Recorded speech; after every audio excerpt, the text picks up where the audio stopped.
is up, guys, and welcome back to another episode of Inspired By. My name's Will and I make an assortment of music under the moniker Hush Child. Now today we're looking at MJ Cole, and if you know anything about the UK garage scene, then you're definitely going to recognize this legendary name. We've got a lot to cover, so let's jump into it.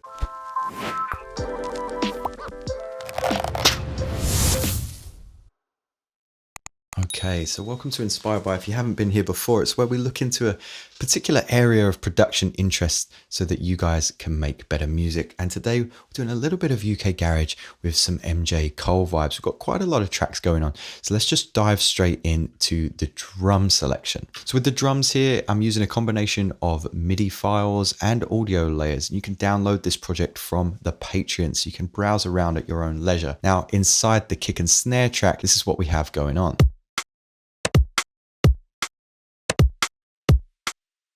So a similar pattern for 3 bars, and then just mixing it up a little bit in the last bar here. Just a slightly different skippy pattern from the bongos there. We're using very similar samples from the UKGN sample pack on Splice, and I've got these, as I mentioned, inside a drum rack. The cool thing about using a drum rack is we can mix them and pan them inside the drum rack itself. You've just got to make sure that chains is open. What I normally like to do is record them inside the drum rack and then just choose my individual layers and then come to extract chain. You'll see at the top here that now my kick drum layer has been removed. It's been added to the bottom. If we just drag that up with the snares, we could do the same with the rim shot or the snare layer as well. Just click back on that singular track, go to our snare layer and extract chain once again, and you'll see that that layer at the top now only has one MIDI lane in it because my snares are further down at the bottom. I'm just going to pop it back in the drum rack for the purposes of this video because it will change your volume automation and any effects that you have going on. The only effect that I've added is to the kick, in which I'm just EQing that kick just to tame it a little bit from this really bright, quite obnoxious kick to something that is a little bit more warm with the lows rolled off. I wanted it to be quite subtle because a lot of MJ Cole's work is fairly chilled. We want to leave room for that lovely sine bass. Moving down, I've just got this rim shot sound, which I've doubled up with a little perk from Splice here. And all I'm doing is double clicking that sound, warp, beats, transients, forward envelope, and pulling that envelope back to about 39. You can see that I'm sending this signal -2.8 to return A, where we've got the big room preset with the reverb there, just adjusting the decay a little bit and add in the EQ8 just to roll off some of those lows. I like to add the EQ8 after just to have a little bit more precise control over our send signal. A little bit of EQ with the rim shot, but nothing too crazy. And then a clap with the same amount of EQ, and we're just sending a little bit less signal to that return as well. Those layers together sound like this, and it's just going to emphasize that snare a little bit.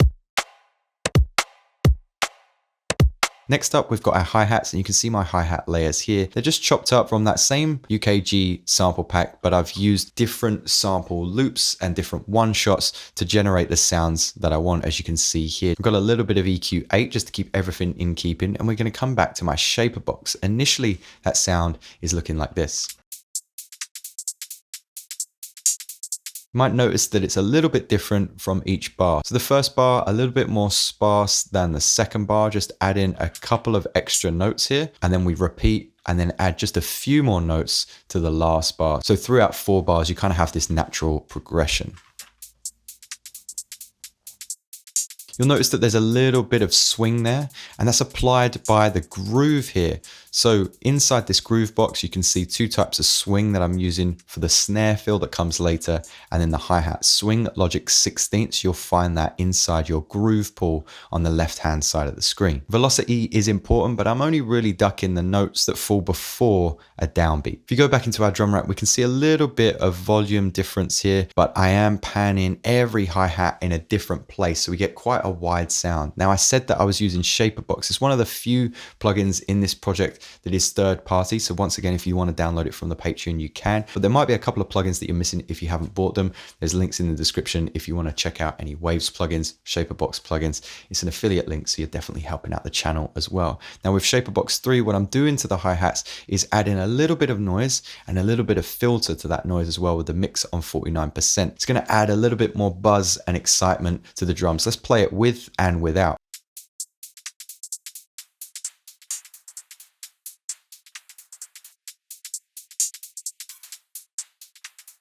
So you should be able to hear that extra little bit of rhythm and exaggerated noise with the hats there. Like I said, it's a mixture of MIDI and audio layers, and I wanted to choose this lovely sunny hi-hat that I've been using for years. This is just playing on the offbeat and there's no swing applied. But what I have done is double clicked on every other sound, brought the gain down a little bit and just adjusted those cents so we get a slightly different sound. So it feels a little bit more like a live drum kit. And then finally, as I mentioned, we've got a little snare fill or a little rim shot fill right at the end here. This is just playing the occasional offbeat to add to our drum rhythm.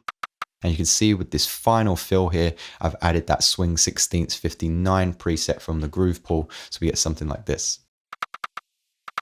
So with our drums, very, very subtle, but it's going to add just to the groove right at the end there. Something that I thought was really cool, ever so slightly Mount Kimby, is the use of some subtle Foley in MJ Cole's work. I noticed in one of his most recent singles, there was this kind of like billiards Foley sound, and I wanted to add the same to my track. So what I did was take a bunch of different billiard loops from Splice and then just apply them to my rhythm a little bit. On these tracks, I've got a little bit of a telephone EQ and then a tiny bit of reverb at 27% as well. It's going to sound like this. So that will also add to the skippiness of my rhythm and hopefully take it away from that electronic drum kit sound to something that's a little bit more real.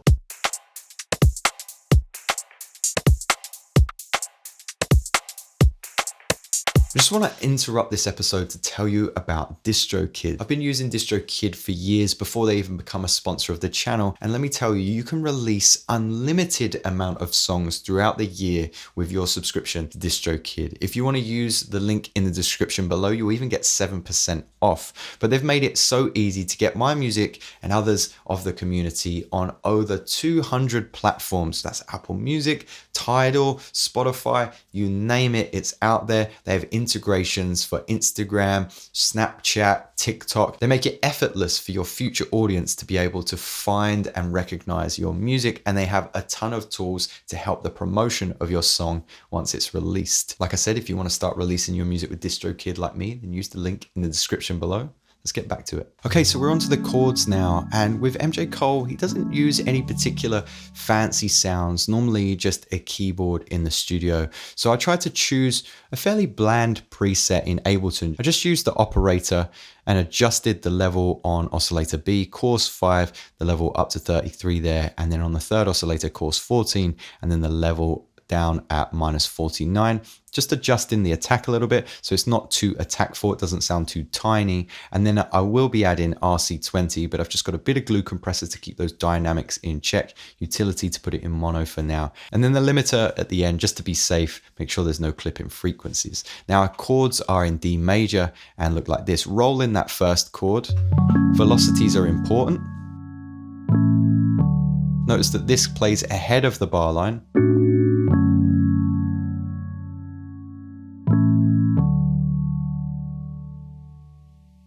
Now this sound isn't particularly exciting, so what we want to do is just add RC20, add in a little bit of noise, a little bit of wobble, some distortion, some reverb, and that magnetic tape fill. That's going to take it to this sound, but it does sound kind of thin.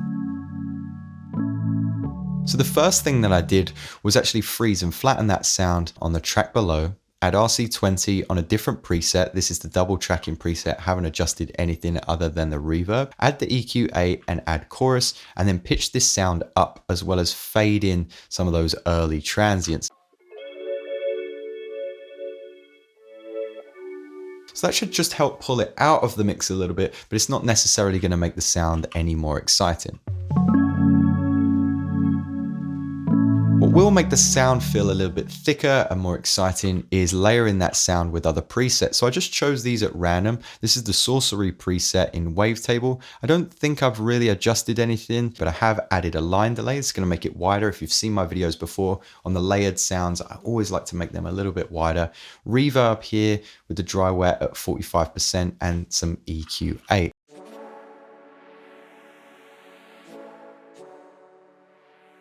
And then finally underneath, playing the same chords but completely quantized to the quarter note margin, is another preset here. This is the voice-like pad, utility to put it in mono this time, and EQ8. This one's super quiet in the mix. And you'll notice that I'm just automating the gain here at the beginning of the sample, so it kind of fades up and fades down. The pad is something that you can sidechain to the kick drum as well if you like. So those 4 sounds together are going to give you this.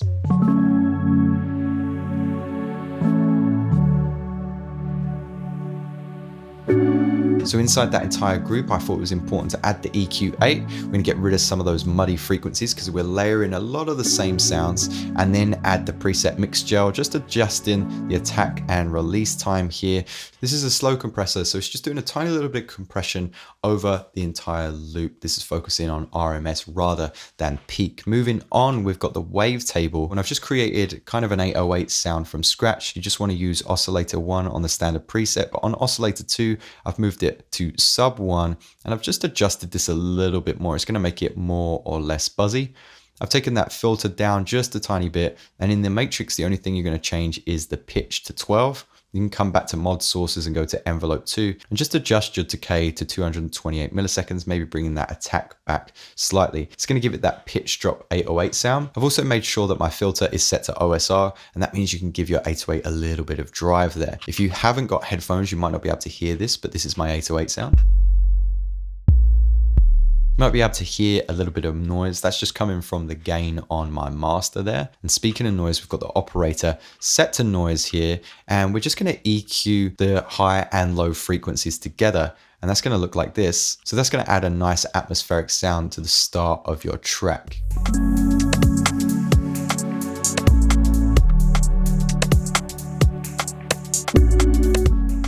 You don't want it to be too repetitive, so we haven't got it on the next loop. But once it goes back around, we can have a riser into that hit once again. Okay, so now we're getting into the really cool stuff. I've got this nice effect here that I think you're gonna really like. Initially, this was just a pad preset. I needed one more sound sitting under all the other instruments. So I had this voice-like pad, just a standard preset here, but I am automating the filter cutoff and the warp as the loop goes on. You can see that this is just playing F#3 the whole way through because it sounded kind of in keeping with my beat, but it is awfully monotonous. So what can I do? I can add the phaser flanger to add a little bit of movement. I can adjust that feedback as the loop goes on as well. I could definitely automate the EQ8 just to get rid of that fundamental frequency from the start of the loop. But to add a little bit more movement, I actually wanted it to have kind of a gated effect. So what I did on the track below was just playing this DS clap. And then what I did was link that to the gate of the pad. As you take the threshold down, this is what you'll be left with.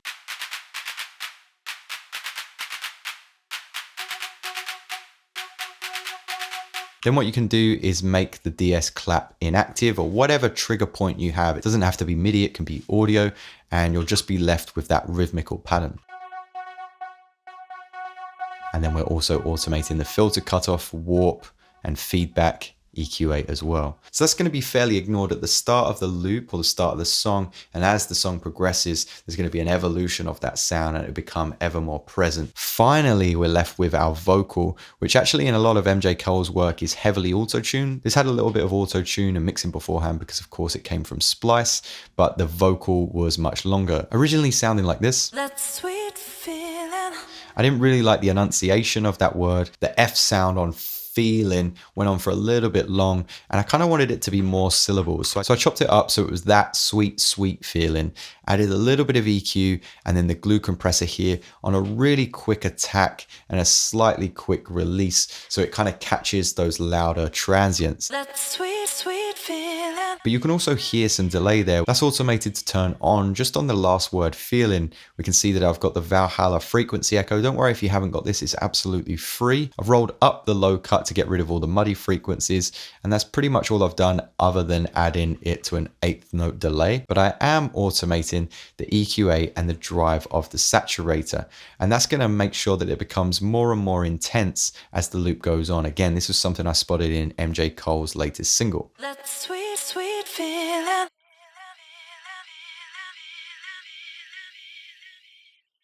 That sweet, sweet feeling. Again, this is another thing that you could duck with the sidechain compressor linked to the kit. It's absolutely everything in this track. Let's have a recap of what it all sounds like together. That sweet, sweet feeling.